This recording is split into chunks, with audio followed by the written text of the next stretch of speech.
Hello friends, welcome back to my channel. तो आज से नया टॉपिक शुरू करते हैं, Rolle's theorem and Lagrange's mean value theorem.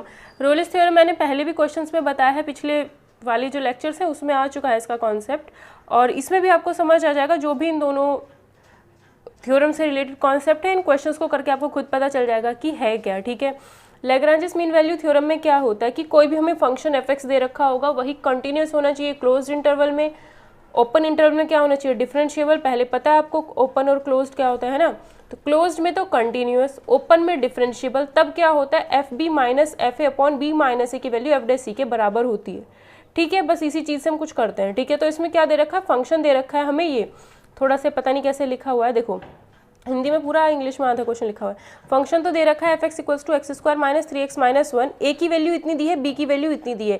A B interval है -11/7 से 13/7 तक, तो ये इंटरवल होता है। ठीक है, ए से बी तक की वैल्यूज। ठीक, तो यहाँ पर क्या है कि हमें एफ एक्स दे रखा है, ए से बी दे रखा है, तो सी की वैल्यू हमें फाइंड करनी है। लैग्रांजेस मीन वैल्यू थ्योरम का अगर हमें यूज़ करना है तो ये चीज़ आपके माइंड में आनी चाहिए। Function continuous in closed interval, differentiable in open interval, और ये चीज़ हमारे दिमाग में आनी चाहिए, F B minus F upon B minus A is equals to F dash C. तो क्या करेंगे, ये हमें दे रखा है, देखो ये हमें दे रखा है, एफ एक्स भी हमें दिया हुआ है, ए और बी भी हमें दे रखा है। तो हम पहले क्या करेंगे, ये चीज़ अप्लाई करनी है, तो एफ बी निकालो, मतलब 13/7। तो यहाँ से 13/7 रखेंगे तो हमारे पास एफ बी निकल के आएगा। ठीक है, एफ ए निकालना है, मतलब ए की पावर, ए की वैल्यू 11/7, तो ए की वैल्यू में 11/7 रख देंगे। तो ये रखी हमने ए की वैल्यू 11/7 इसमें, तो इसको अपने सॉल्व ही करना है, ये तो आप लोग खुद कर सकते हो। तो यहाँ से एफ ए की वैल्यू इतनी आ जाती है। ठीक है, फिर हम क्या करेंगे, एफ बी की वैल्यू निकालनी थी, तो बी की जगह 13/7 रखना था, उसी फंक्शन में एक्स की जगह पे 13/7 हमने रख दिया। ये सॉल्व करने के बाद हमारे पास एफ बी की वैल्यू आ गई। देन हमने क्या करना है, इसमें रखना था F B minus F upon B minus A. F B की वैल्यू इतनी थी, एफ ए की वैल्यू 303/49 थी। अब क्या बोल रही हूँ मैं, 303/49। ठीक है, ये था माइनस ये अपॉन में बी माइनस ए। बी की वैल्यू कितनी थी, -13/7। ए की वैल्यू, बी की वैल्यू थी 13/7, ए की वैल्यू थी -11/7 is equals to F dash C. जब हमें एफ एक्स पता है, भाई ये देखो एफ एक्स की वैल्यू हमें पता है, तो एफ डैश एक्स हो जाएगा ये। जब एक्स की जगह पे सी रखोगे तो एफ डैश सी पता चल जाएगा। तो ये चीज़ आ गया। देन इसको आपने खुद सॉल्व करना है, जैसे आप इसे सॉल्व करोगे, क्योंकि सॉल्व ही करना है, इसमें और कुछ तो है नहीं। तो यहाँ से 2c की वैल्यू इतनी आ जाएगी। ठीक है, 2c की वैल्यू से आप सॉल्व करोगे तो 2c की वैल्यू 1/7 आ जाएगी। सिर्फ सॉल्व करना है, कैलकुलेशन आप खुद कर सकते हो। ठीक है, यही काम करना है लैग्रांजेस मीन वैल्यू थ्योरम को करने के लिए। आपके माइंड में बस इतना आना चाहिए, F B minus F upon B minus A is equals to F dash C. ये आपको याद होना चाहिए। हमारे पास सी की वैल्यू आती है, ये ए और बी के बीच की वैल्यू होनी चाहिए। ठीक है, इंटरवल में लाई करनी चाहिए। कह रहा है कि ए और बी के बीच की वैल्यू होनी चाहिए। ठीक है, -11/7 से 13/7 के बीच की वैल्यू होनी चाहिए 1/7, ये भी जरूर ध्यान रखना। Value of C in Rolle's theorem where C की वैल्यू जो -π/2 से π/2 तक लाई करती है, और एफ एक्स इक्वल्स टू इतना दे रखा है। ठीक है, तो हमें पता है ये फंक्शन कॉन्टिन्यूस भी है, डिफरेंशिएबल भी है इस इंटरवल में, इसमें तो कोई दिक्कत है नहीं, क्योंकि कॉस एक्स का आप डिफरेंशिएशन करते ही हो। और क्या होता है, कॉन्टिन्यूस एफ कॉस एक्स होता ही है। ग्राफ हमने इसका पढ़ रखा है। ठीक है, ट्रिग्नोमेट्री की प्लेलिस्ट है पूरी, जा करके आप देख सकते हो। ठीक है, पुरानी है वो काफ़ी, बट वो आपको हेल्पफुल होगी अगर आप तैयारी कर रहे हो तो। ठीक है, तो कॉस एक्स कंटिन्यूस भी होता है, डिफरेंशिएबल भी है इसमें। ठीक है, तो मुझे क्या करना है, रोलेस थ्योरम। रोलेस थ्योरम में क्या होता था, सिंपल, हम रोलेस थ्योरम में क्या करते थे, रोलेस थ्योरम में आपके पास सिर्फ एक ही चीज़ होती थी, ये मैंने, ठीक है, रोलेस थ्योरम है ना इसमें। तो रोलेस थ्योरम में हम क्या करते थे, F dash C is equals to 0 करते थे। तो जब आप यहाँ पर F dash C cos X का डिफरेंशिएशन माइनस साइन एक्स, और इसको 0 रखोगे, F dash C, Rolle's theorem में क्या होता है, एफ डैश सी 0 रखा जाता है, तो माइनस साइन एक्स 0 हो जाएगा। एक्स की वैल्यू क्या आएगी, एक्स क्या हो सकता है भाई, एक्स की वैल्यू 0 हो सकती है, क्योंकि -π/2 से π/2 की वैल्यू पूछ रहा है, तो -π/2 से π/2 के बीच की वैल्यू होनी चाहिए। साइन एक्स जो होता है 0, देखो इसने कहा है साइन एक्स की वैल्यू 0 है। ठीक है, साइन एक्स की वैल्यू 0 पर भी 0 होती है, पाई पर भी 0 होती है। अगर जनरली बात करें तो एन पाई पर 0 होती है। एन चाहे पॉजिटिव हो चाहे नेगेटिव हो, कोई दिक्कत नहीं है। तो यानी 0 और पाई ये दो, अब π/4 पे तो 0 होगा नहीं, π/3 पे 0 होगा नहीं, पाई पे 0 हो सकता है, लेकिन 0 पे भी 0 हो सकता है। तो ये दोनों ऑप्शन फंस गए।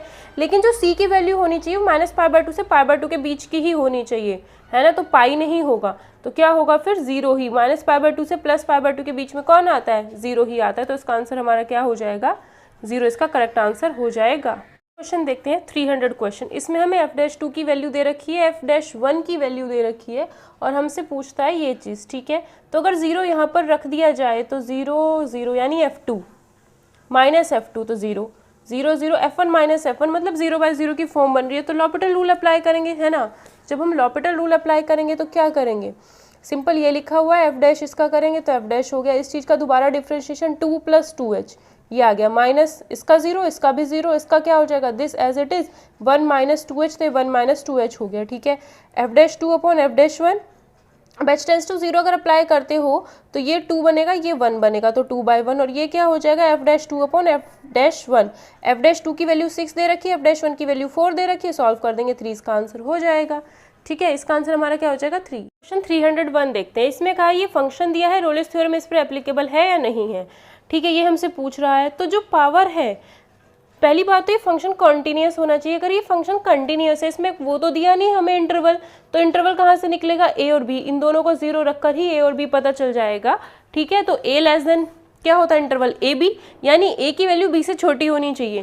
तो ए की वैल्यू, क्योंकि हम यहाँ से ही तो इंटरवल निकालेंगे, ए बी आएगा और ए तो हम जनरली छोटा ही मानते हैं बी से। जब हम इंटरवल बनाते हैं तो ए बी ऐसे करके ही तो बनाते हैं, तो ए छोटा होता है बी बड़ा होता है। तो ए की वैल्यू छोटी होगी बी से, ए की वैल्यू छोटी होगी बी से, बी और सी में ये हमें मिल गया, ठीक है। उसके बाद कहता है कि जब फंक्शन कंटिन्यूस होता है तो उसकी पावर होती है।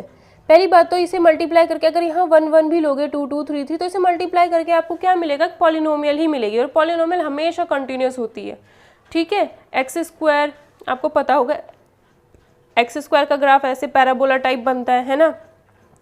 तो अगर ये पॉलिनोमियल बनाओगे तभी ये कॉन्टिन्यूस होगा, और अगर कॉन्टिन्यूस होगा तो m और n पॉलिनोमियल है तो पॉजिटिव होने चाहिए m और n दोनों, है ना। तो m और n की वैल्यू पॉजिटिव होगी और a लेस देन b होगा। अगर नहीं समझ में आया तो ऐसे समझ सकते हो उस चीज़ को कि आपको ये पता होना चाहिए कि भाई पॉलिनोमियल जो होती है वो कॉन्टिन्यूस फंक्शन होता है, ठीक है।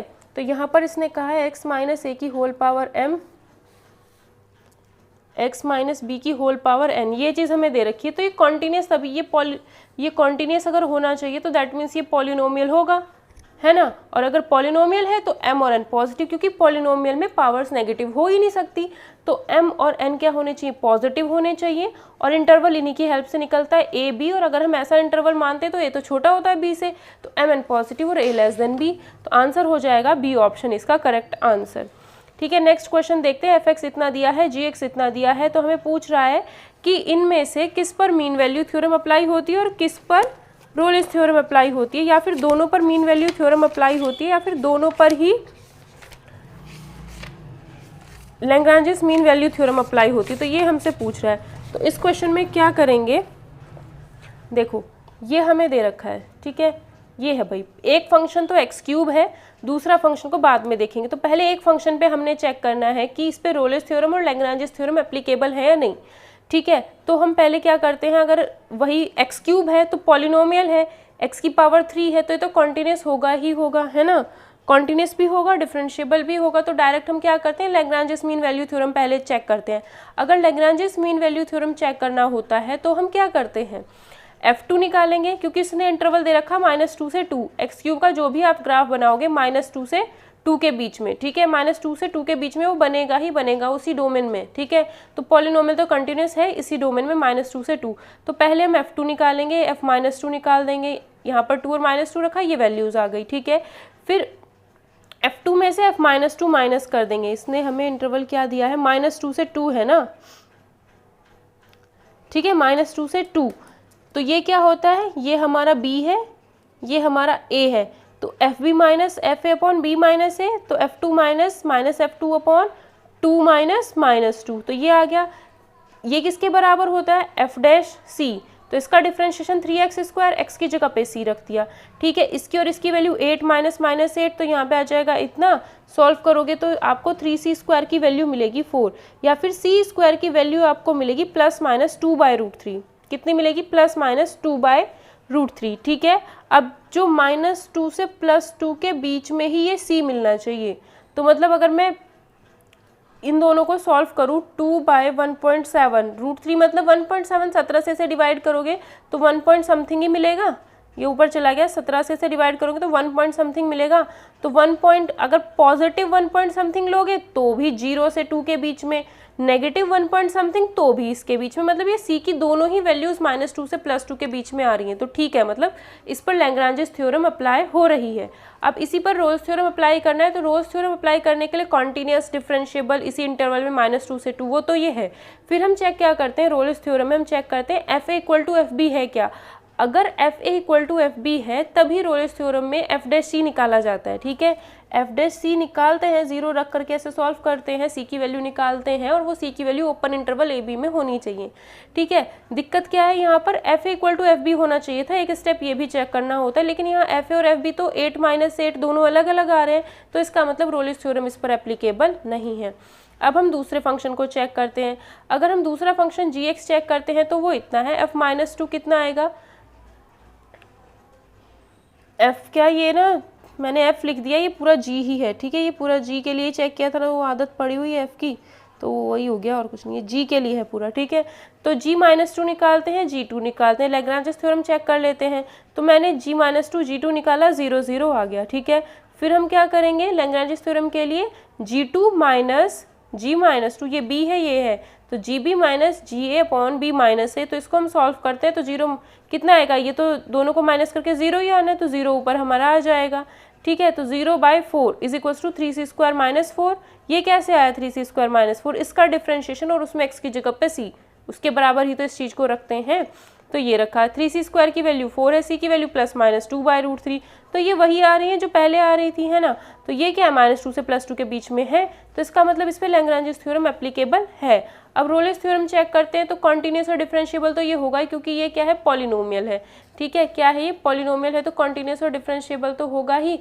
अब हम क्या करेंगे इसमें, उसके बाद हम चेक करते हैं G -2 और G2 की वैल्यू क्या सेम है। अगर सेम नहीं है, यहाँ पे सेम नहीं थी तो रोल्स थ्योरम आगे अप्लाई नहीं कर पाए, बट यहाँ पर G -2 और G2 दोनों सेम है, तो रोल्स थ्योरम आगे अप्लाई हो जाएगी। ठीक है, तो यहाँ पर क्या हुआ, 0 आ गया, दोनों चीज़ें बराबर हैं, तो रोल्स थ्योरम अप्लाई होगी।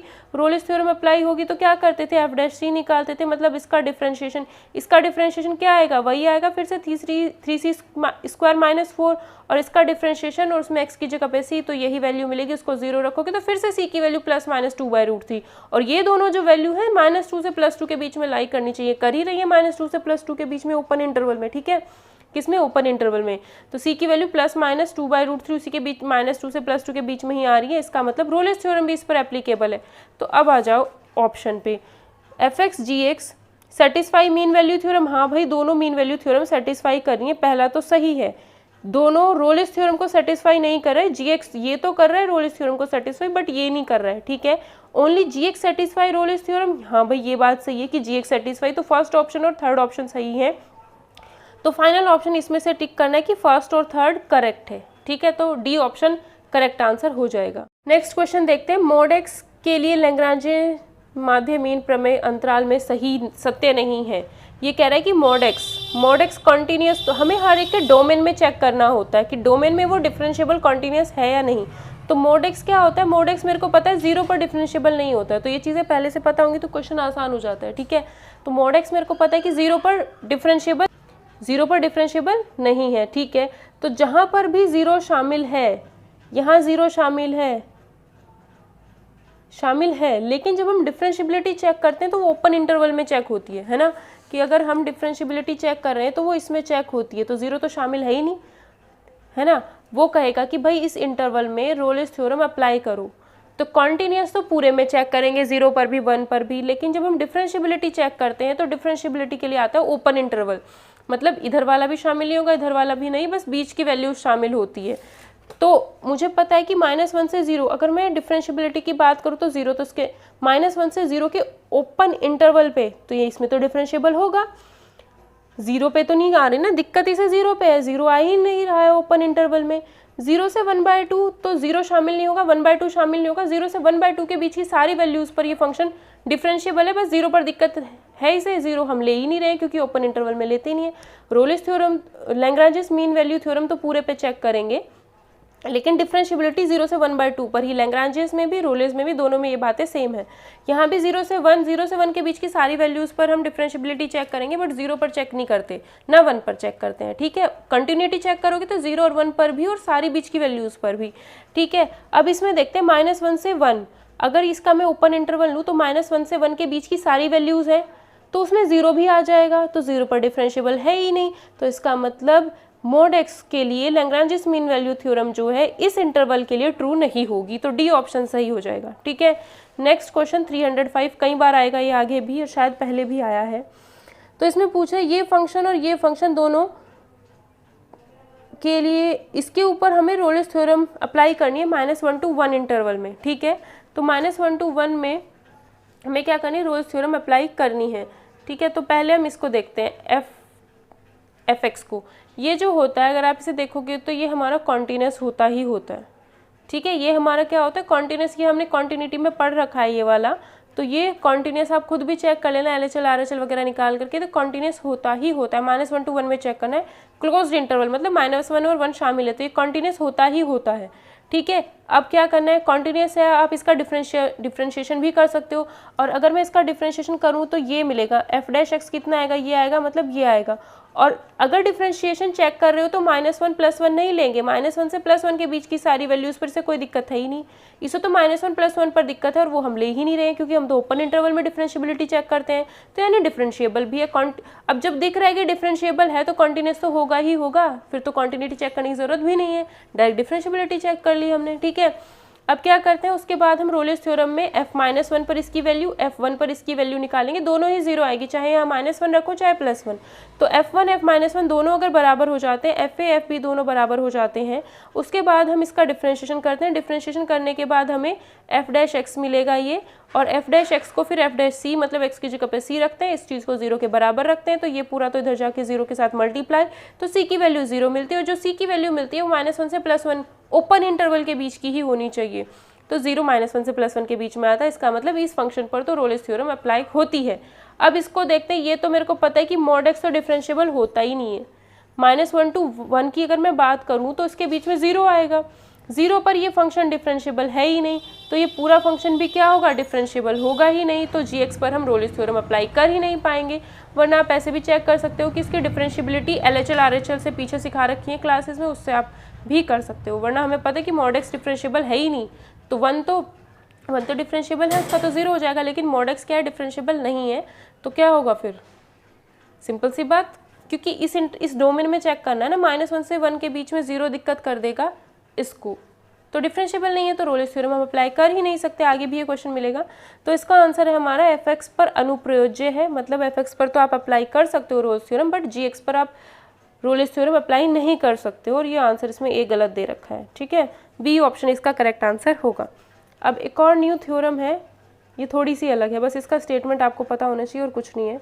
इसने कहा है f continuous in a + h, h > 0 है, f कंटिन्यूस है a + h क्लोज्ड इंटरवल में, f डेरिवेबल यानी डिफरेंशिएबल है a + h ओपन इंटरवल में, तब कोई एक थीटा की वैल्यू एग्जिस्ट करती है, 0 से 1 के बीच में वो थीटा होना चाहिए, और fa + h = fa + h f' a + θh होता है।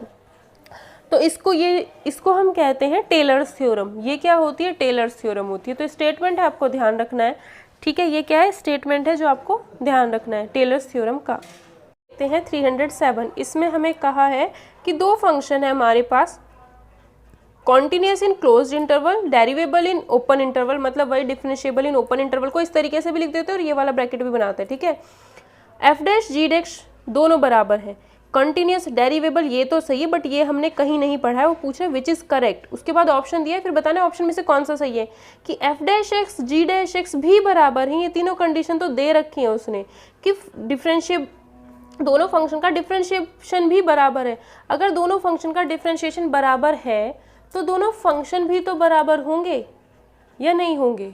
अगर दो फंक्शंस का डिफरेंशिएशन बराबर है तो पक्का वो दोनों फंक्शन भी क्या होंगे, बराबर होंगे। और ऑप्शन में क्या दिया हुआ है ये कि F G are always equal, तो क्या दोनों बराबर ही होंगे।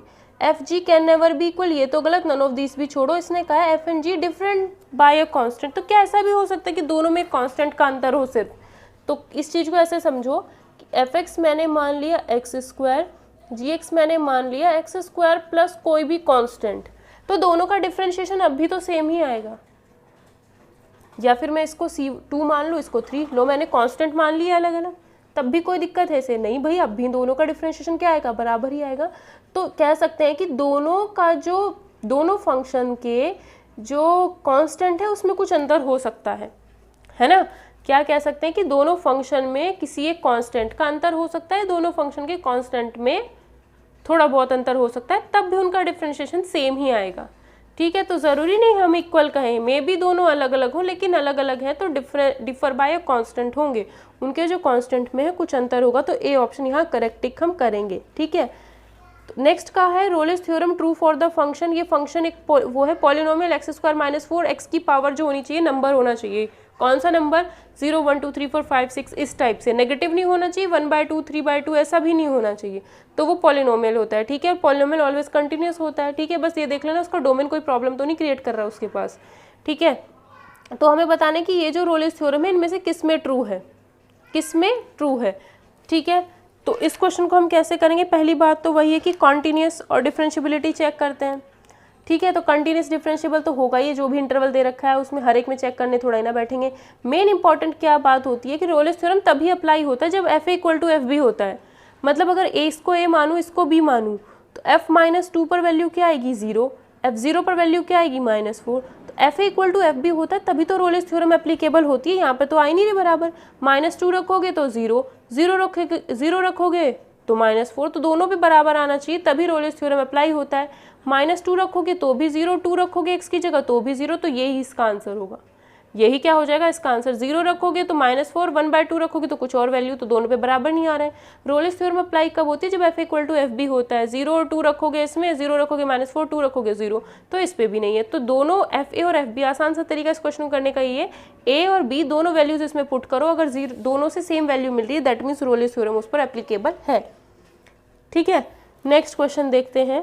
क्लोज्ड इंटरवल ए बी में कॉन्टिन्यूस है, डिफरेंशिएबल ओपन इंटरवल में है, इसको ऐसे भी लिख सकते हो ओपन इंटरवल को। ठीक है, ये वाला ब्रैकेट उल्टा कर दोगे तो ओपन हो जाता है, ऐसे भी लिख सकते हो।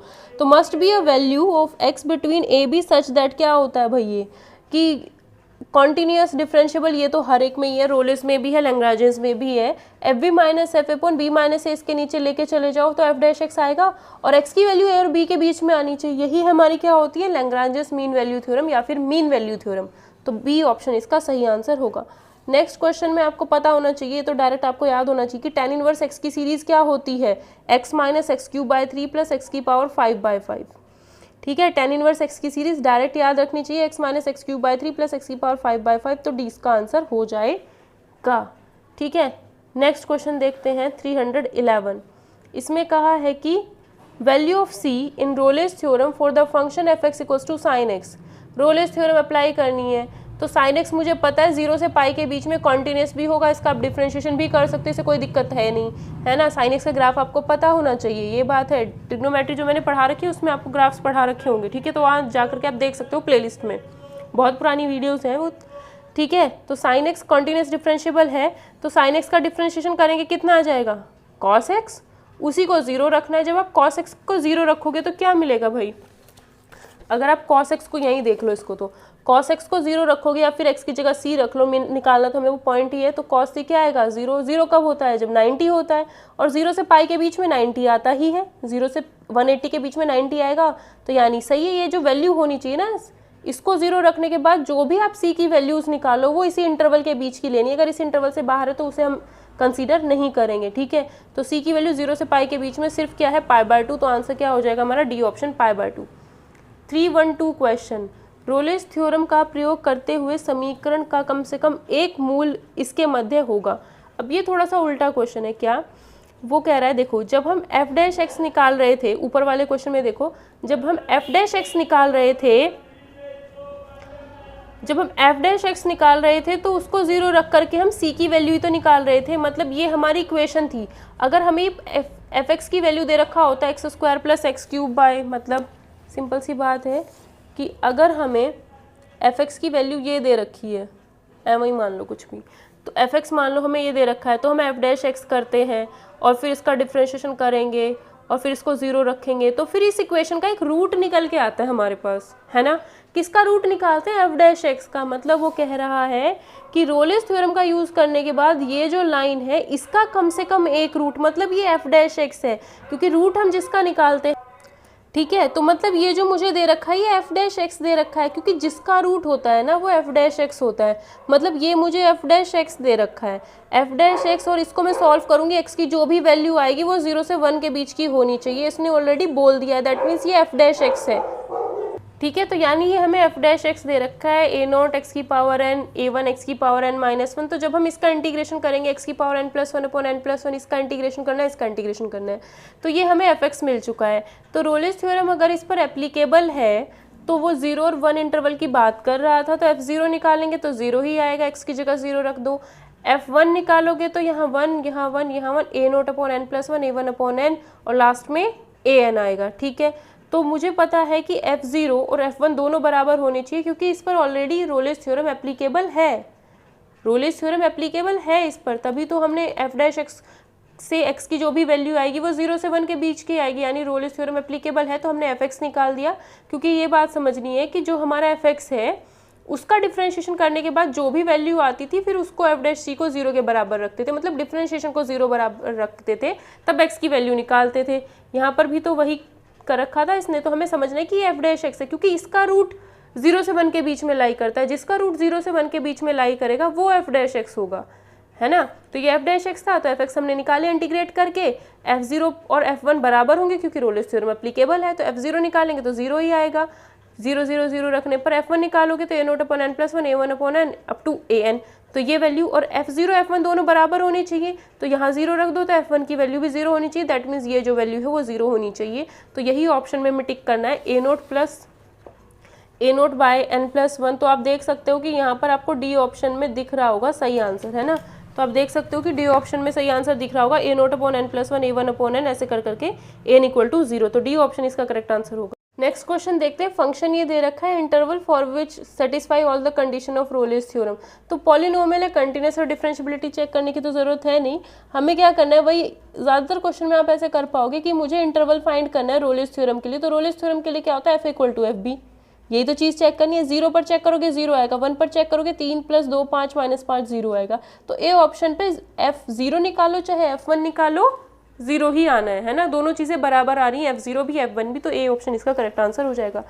314 में ये तो मुझे देख करके पता है कि ये 0 पे डिफरेंशिएबल होता ही नहीं है, ठीक है। तो जहाँ जहाँ क्या कहा है, then the interval for which f satisfied all the condition of Lagrange's mean value theorem.